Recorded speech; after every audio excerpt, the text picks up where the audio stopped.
ఉదయం నుంచి కొంచెం ఆశ్చర్యపరుస్తున్న అంశం ఏంటంటే ఎప్పుడూ పులివెందులలో వైఎస్ఆర్ కాంగ్రెస్ పార్టీ లేదా అంతకుముందు కాంగ్రెస్ పార్టీ ఏది రాజశేఖర రెడ్డి గారు జగన్మోహన్ రెడ్డి ప్రాతినిధ్యం వహించిన కాంగ్రెస్ పార్టీ ఇప్పుడు వైఎస్ఆర్ కాంగ్రెస్ పార్టీ ఎప్పుడు చూసినా గడిచిన 3-4 దశాబ్దాలుగా 5 దశాబ్దాలు ఆ మాటకు వస్తే ఎప్పుడు చూసినా వీళ్ళ ఆగడాలు బ్యాలెట్ బాక్స్ ఎత్తుకుపోవడం ఈవీఎంలు ఎత్తుకుపోవడం చంపేయడం నరికేయడం వాళ్ళే ఓట్లు ఒత్తేసుకోవడం ఇది కదా.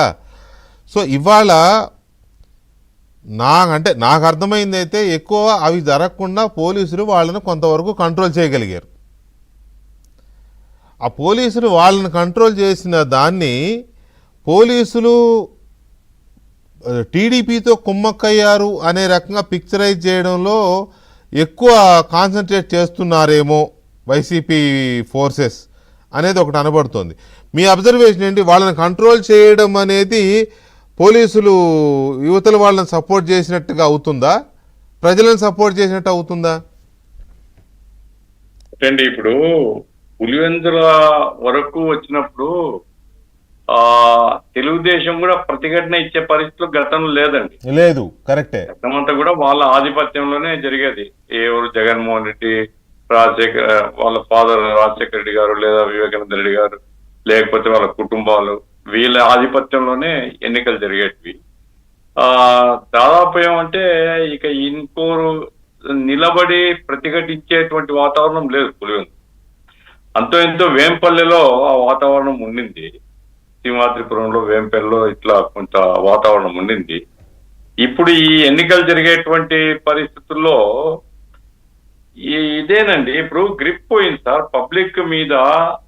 జగన్మోహన్ రెడ్డి గారికి పట్టు గతంలో లాగా ఆ కుటుంబానికి పట్టు లేదు. ఈయన పట్టించుకోడు, ఈయన ఎక్కడో ఉంటాడు, ఎక్కడో తిరుగుతుంటాడు. ఈయన తరపున పట్టించుకునే వివేకానంద రెడ్డిని వీళ్ళ మనుషులే. అది ఆ తర్వాత అవినాష్ రెడ్డి వాళ్ళ కుటుంబాలకు సంబంధించినటువంటి వాళ్ళకు కొంత పట్టుంది, కానీ అందరూ కలిసి ఉమ్మడిగా వాళ్ళ మీద విశ్వాసం లేదండి. అందుకోసం పట్టినట్లుగా ఉండడం, లేకపోతే వాళ్ళ గుణపాఠం నేర్పాలే అనేటువంటి ఆలోచనతో ఉండడం, ఇట్లాంటివన్నీ కూడా తోడైనాయి ఇప్పుడు ఎలక్షన్స్ లో. కాబట్టి నేను ఈవెన్ తులసిరెడ్డి గారిని అడిగాను, నేను ఎవరు మన కాంగ్రెస్ పార్టీ నాయకుడు, ఏంటండి ఎట్లా జరిగిన ఎలక్షన్స్ అంటే ఆయన అంటున్నాడు, వీళ్ళేమి ఎన్నికలకు సీరియస్ ప్రిపరేషన్స్ తో ఉన్నట్లేదు. చాలా చోట్ల ఏది తిరిగినా ఒక దాన్ని ఏమంటారు వాళ్ళే సర్కిల్ గా ఏర్పడి తిరుగుతుంటారు. ఆ రకంగా జరిగినాయి చాలా చోట్ల.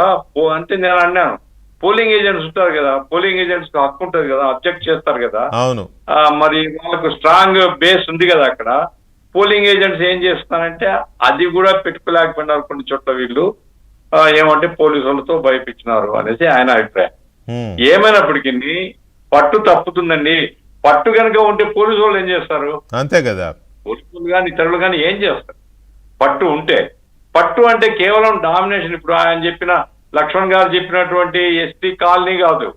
పట్టు అంటే విశ్వాసం, ప్రజల్లో నమ్మకం. పట్ల ప్రజల్లో నమ్మకం, వీళ్ళ కోసం నిలబడాల, వీళ్ళు మా కోసం చేస్తారు అనేటువంటి విశ్వాసం క్రమంగా తగ్గిపోతున్నటువంటి ఒక పూర్వరంగం ఏర్పడింది. ఎందుకంటే షర్మిల గారు రోజు స్టేట్మెంట్స్, లేకపోతే సునీత గారి స్టేట్మెంట్స్, వివేకానంద మాటకి తర్వాత ఈయన జగన్మోహన్ రెడ్డి యొక్క ప్రవర్తన, ఆయన కూడా ఎవరిని పట్టించుకునే మనిషి కాదు. ఇవన్నీ చూసిన తర్వాత ప్రజల్లో పట్టు తగ్గుతుంది. ఇది కేవలం ఈ ఎన్నికల వరకే కాదు, it will be a far reaching consequences. రాబోయేటువంటి దీర్ఘకాల పరిణామాలు కలిగి ఉంటాయి ఈ ఎన్నికల యొక్క ఫలితాలు.